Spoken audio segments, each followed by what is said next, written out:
Ислам KZ ұлттық рухани ағарту порталы ұсынады.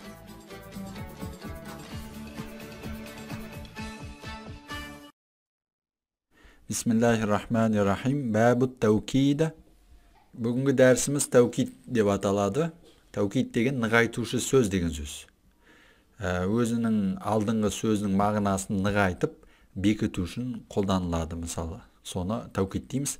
Мысалы, қазақшада мысалы айтатын болсақ, марат келді, марат десек, мысалы, бұл жердегі екінші марат сөзі алдыңғы марат сөзін нақтылап тұр. Келушінің басқа емес, дәл марат екендігін бекіту үшін осылай қайталап марат келді, марат деп айтылып тұр. Немесе тағы бір мысалда Асхат дәл өзі келді, Асхаттың дәл өзі келді дегенде де ешкім емес, дәл өзі деу арқылы Асхаттың келгендігін нақтылап тұр. Оқушылардың бәрі тұрды дегенде де бәрі сөзі оқушылардың түгел тұрғандығын, орындарынан тұрмай қалғандар араларында болмағандығын мысалы білдіріп тұр. Бәрі деген сөз. Хадасани әл-вазиру нафсуху. Менімен министрдің өзі сөйлесті. Міне осы сөйлемдегі нафсуху, яғни өзі деу арқылы оның жаңағы министрдің көмекшісі емес, немесе басқасы емес, дәл өзі сөйлескендігін естуші құлаққа нақтылап тұр. Міне осындай алдыңғы сөздің мағынасын нақтылаушы және оның мағынасын бекіте түсуші сөзді немесе сөйлемді, кейде сөйлем болып келуі мүмкін. Араб грамматикасында не дейді екенбіз? Ат-тәукид дейді екенбіз. Демек, ат-тәукид дегеніміз өзінің алдыңғы сөзді нақтылаушы, оның солай екендігін нығайтушы сөз екен. Ол өз ішінде лафзи, яғни сөздік тұрғыда тәукид, және мағнауи, мағыналық тұрғыда тәукид болып бөлінеді. Және есімдік түрінде келетінде жаңа тәукид түрлері бар. Қазір кітапқа назар аударалық. Бабут тәукид. Ат-тәукиду. Тәукид табиун, еліктеуші, тәуелді, яғни соның грамматикалық өзгерістерін қайталайды. Неге тәуелді? Лил муаккади. Өзінің муаккадына, яғни нақтылаған сөзіне тәуелді.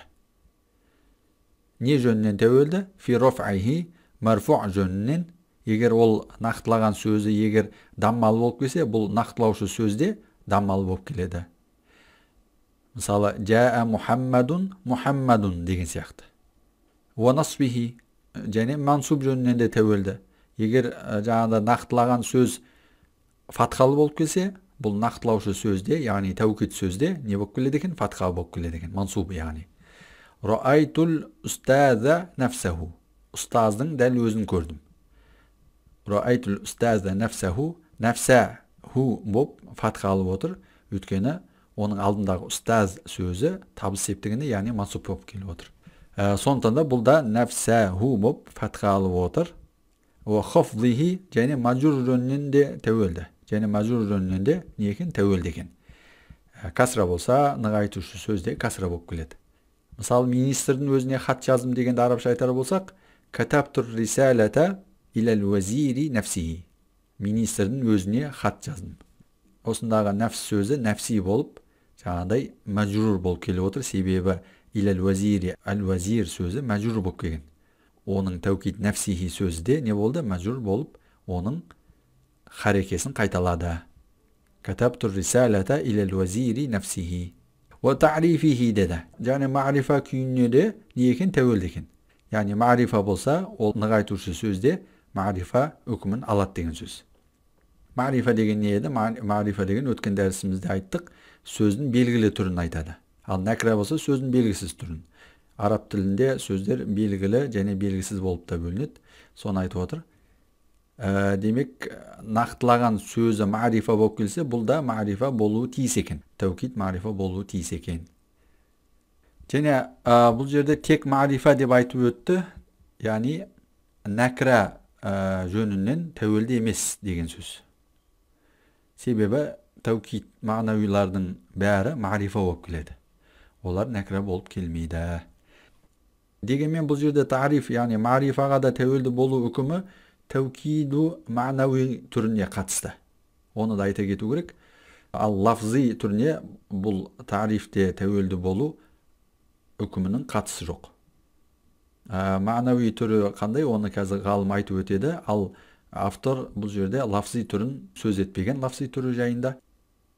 Лафзи түріне біз оны қысқаша айтып өтелік. Тәукиттер, яғни нығайтушы сөйлемдер, араб тілінде тәукит лафзи, сөз тұрғысында тәукит, және тәукит мағнауи, мағыналық жөнінен тәукит болып бөлінеді дедік. Тәукит лафзи деген не еді? Айтылған сөйлемді немесе айтылған сөзді қайталау арқылы оның мағынасын нақтылау тәсілі. Мысалы, раайту тимсаха тимсаха. Мысалы, жерде тимсах қалтырауын деген сөз, крокодил. Осыны ол жерде крокодилді көргендігін сол тимсах сөзін қайталау арқылы не істеп отыр? Нығайтып отыр. Қолтырауынды көрдім. Немесе қолтырауынды көрдім, қолтырауынды деген сияқты. Тағы мысал, хадарал мударрису. Мұғалім келді. Мұғалім келді деген сияқты. Бұл жерде етістікті қайталау арқылы мұғалімнің келгендігін бекіте түсуде. Міне осы сияқты алдыңғы сөзді қайталау арқылы дәл өзін қайталауы мүмкін, немесе оның синонимдерін қайталауы мүмкін мағыналас сөздерді. Солай, сол алдыңғы сөзді қайталау арқылы мағынасын нығайтатын жағдайды не дейді екен? Тәукит лафзи дейді екен. Лафз деген сөз деген сөз. Ал енді мағнауи болса, белгілі сөздермен орындалады. Ол қандай сөз? Ол сөздер жайында автор ары қарай кітапта айтады. وَيَكُونُ بِأَلْفَاظٍ مَعْلُومَةٍ. Тәукит мағнауи түрі белгілі сөздермен жүзеге асады. Вахия, ол сөздер мыналар. Ан-нафсу, яғни өзі деген сөз. Және уәл-айну, бұл да сол нафс сөз сияқты. Нафс уәл-айн, өзі, тура өзі деген ұғымдарда, бұл екеуі міндетті түрде, жаңағы тәукит ретінде келген кезде, өзінің нақтылаған сөзімен байланыстырып тұратын домирлерге тіркесіп келулері шарт, осы екеуінің. Домир дегеніміз есімдік деген сөз, яғни мен, сен, ол деген сияқты. Араб тілінде есімдіктер мұттасыл және мұнфасыл болып бөлінеді дедік. Осылар домир мұттасылға тіркесіп келулері шарт. Мысалы, жаа алиюн нафсуху. Алидің дәл өзі келді. Осы жердегі нафсуху сөзі Алидің келгендігін не істеп отыр? Нақтылап отыр. Және дамирге нафс сөзі тіркесіп келген. Алиюн нафсуху. Хаббара бәкрун айнуху. Бәкірдің дәл өзі келді. Бұл жерде айн сөзі ху дамиріне тіркесіп тұр. Және мысалы әрине нақтылаған сөздерді көпше түрде келсе, немесе екілік түрде келсе, тіркескен дамирлері де соған қарай екілік немесе көпше түріне өзгереді.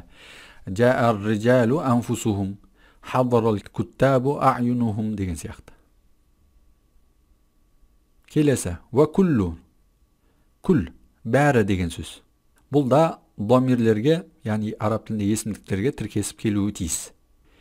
Және осыған мағыналас жамия деген сөз де бар. Жамия, ол да бәрі деген ұғымды білдіреді. Ол да осы күл сияқты нақтылаған сөзбен байланыстырып тұратын дамирге тіркесіп келулері керек. Мысалы, жаа жайшу күллуху. Әскердің бәрі келді. Жаа жайшу десек, әскерлер келді дейміз. Алайда әскердің бір бөлігі ғана келіп, бір бөлігі қалып кеткен болуы мүмкін. Алайда біз оның бәрі келгенін білдіруіміз үшін күл сөзін, яғни бәрі деген сөзін қосып айтуымыз керек болады. Хабарар риджалу жамиаухум. Ер адамдардың бәрі келді. Бұл жерде де жамиаухум боп, хум дамиріне, көпше түрде келетін хум дамиріне тіркесіп келді жамиа сөзі. Хум дамирі неге көпше түрде келді? Себебі ар-риджал сөзі көпше түрде келді. Екілік сөздерде бұл күл сөзі кила, килта боп осындай сөздермен келеді. Жаал мухаммадани килахума. Жаат ал-хиндани килтахума деген сияқты. Мысалы, бұны да қосымша айта кетелік. Ва ажмау, және келесі ажма сөзі түгел, бәрі деген ұғымда. Ажмау. Мысалы, Құран кәрімде фасаджадал малаикату куллухум ажмаун деген сөз аят бар. Періштелер сәжде етті, Qancha sajda etdi? Kulluhum. Bäri sajda etdi. Ajma'un tuguldi. Ve tawabi'u ajma'a. Jani ajma' sözüne teveldiler. Ve hiye olar qalay eken? Akta'u, abta'u, absa'u. Bular da so manaları ajma' degen mana, bäri degen, tugul bäri degen manany bildiret bu şöwde. Endi tawabi'u dedi. Teveldileri. Nige tawabi' dep otur? Sebebi bu üç söz tek ajma' sözüмен birge koldanılады. Özlerinçe jeke koldanılmaydı. Sol sebepten tawabi' dep otur. Yani ajma'tın teveldileri. Degmen bu şöwnünde jeke öz bastarымен naqtlauшы söz retinde kelетін кездері de кездеседі. Taqulu dedi. Endi galym argara misal berip ötet. Qama Zaydun nafsuhu. Zayd'in özü turdu. Ra'aytul qawma kullahum. Kavmның bärin gördüm. Ve marartu bil qawmi ajma'in. Jane bärli kavmның kasından ne istedim? Öttüm. Endi o şerde qarasaňyzlar ra'aytul qawma bolup tabys sepdiginde mansup kelip otur. Mansup küýün alyp otur. Kullahum da soğan say kulla bolup mansup küýün alyp otur. Hum damiri kavm köpçe türü bolgandyktan bul jerde kullahum damirinin köpçe türündeki kalıbına tirkesip otur. Al endi marartu bil qawmi bolup bul jerde kavm sözü majrur bolgandyktan, yani kasralı bolgandyktan ajma'in sözü de majrur küýüne özgerip otur.